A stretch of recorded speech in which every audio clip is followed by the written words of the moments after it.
My opponent has a plan that I call the Trump's sales tax, which would be a 20% tax on everyday goods that you rely on to get through the month.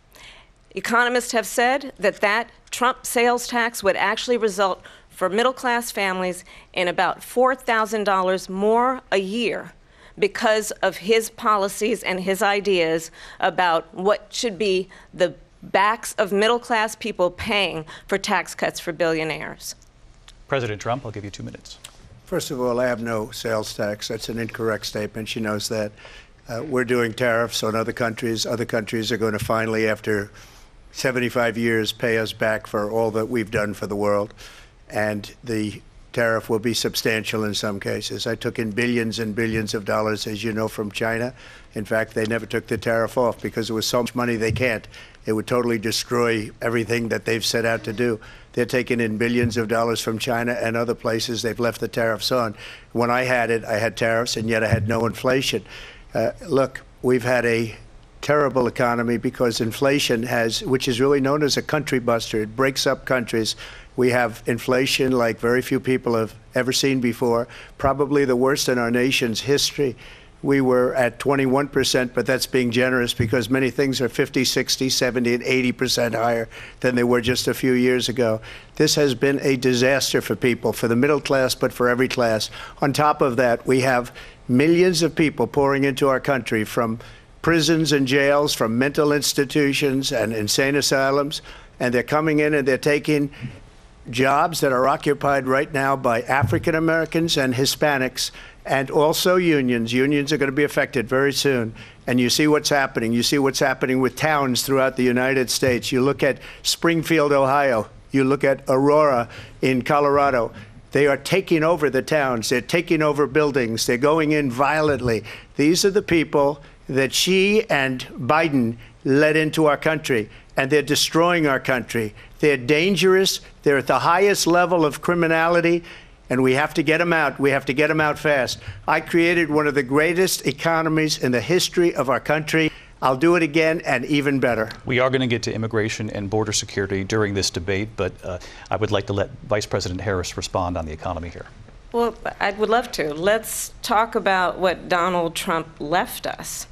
Donald Trump left us the worst unemployment since the Great Depression. Donald Trump left us the worst public health epidemic in a century. Donald Trump left us the worst attack on our democracy since the Civil War. And what we have done is clean up Donald Trump's mess. What we have done and what I intend to do is build on what we know are the aspirations and the hopes of the American people. But I'm going to tell you all in this debate tonight, you're going to hear from the same old tired playbook, a bunch of lies, grievances, and name-calling.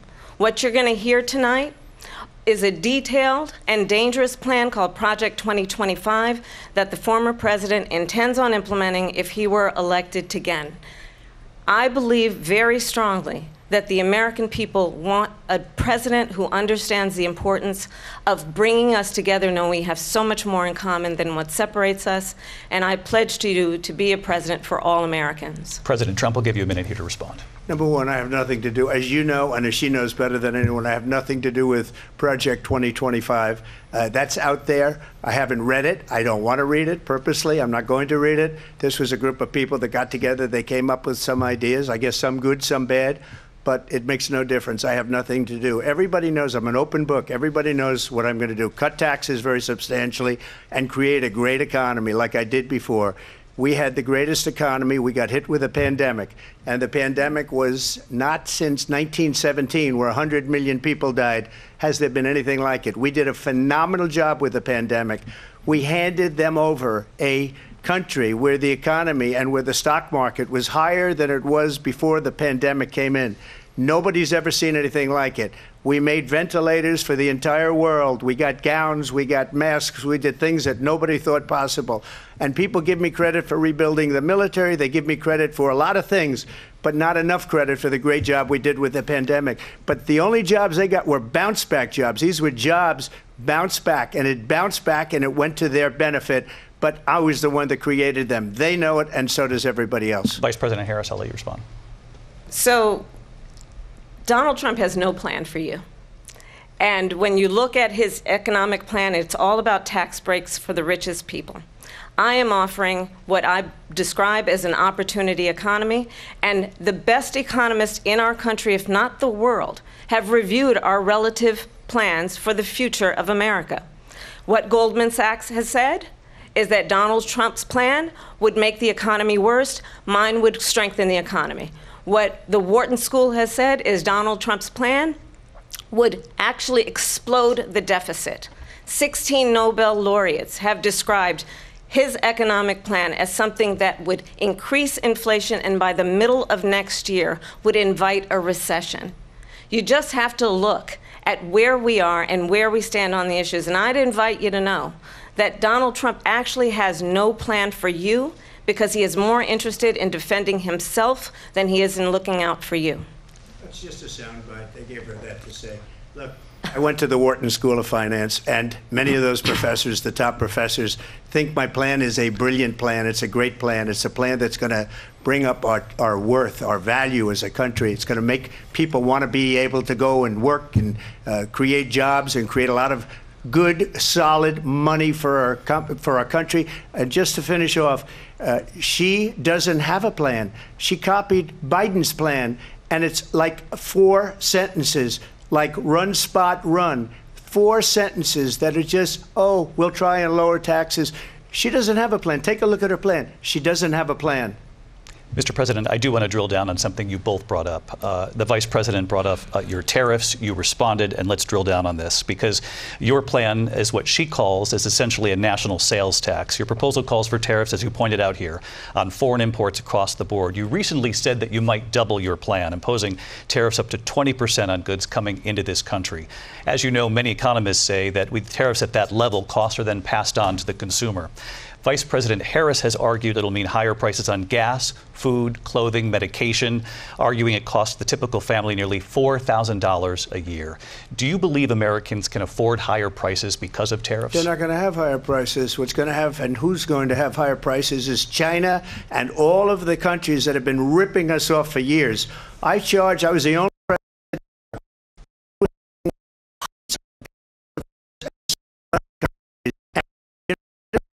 They should have gone out and they should have immediately cut the tariffs. But those tariffs are there 3.5 years now under their administration. We are going to take in billions of dollars, hundreds of billions of dollars. I had no inflation, virtually no inflation. They had the highest inflation perhaps in the history of our country, because I've never seen a worse period of time. People can't go out and buy cereal or bacon or eggs or anything else. The people of our country are absolutely dying with what they've done. They've destroyed the economy. And all you have to do is look at a poll. The polls say 80 and 85 and even 90% that the Trump economy was great, that their economy was terrible. What the president said there, because the Biden administration did keep a number of the Trump tariffs in place. So how do you respond? Well, let's be clear that the Trump administration resulted in a trade deficit, one of the highest we've ever seen in the history of America. He invited trade wars. You want to talk about his deal with China? What he ended up doing is, under Donald Trump's presidency, he ended up selling American chips to China to help them improve and modernize their military, basically sold us out, when a policy about China should be in making sure the United States of America wins the competition for the 21st century, which means focusing on the details of what that requires, focusing on relationships with our allies, focusing on investing in American-based technology so that we win the race on AI, on quantum computing, focusing on what we need to do to support America's workforce so that we don't end up having on the short end of the stick in terms of workers' rights. But what Donald Trump did, let's talk about this, with COVID, is he actually thanked President Xi for what he did during COVID. Look at his tweet. "Thank you, President Xi," exclamation point, when we know that Xi was responsible for lacking and not giving us transparency about the origins of COVID. President Trump, I'll let you respond. First of all, they bought their chips from Taiwan. We hardly make chips anymore because of philosophies like they have and policies like they have. I don't say her because she has no policy. Everything that she believed 3 years ago and 4 years ago is out the window. She's going to my philosophy now. In fact, I was going to send her a MAGA hat.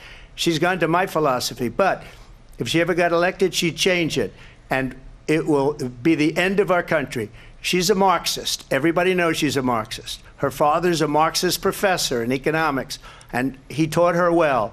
But when you look at what she's done to our country, and when you look at these millions and millions of people that are pouring into our country monthly, where it's, I believe, 21 million people, not the 15 that people say, and I think it's a lot higher than the 21.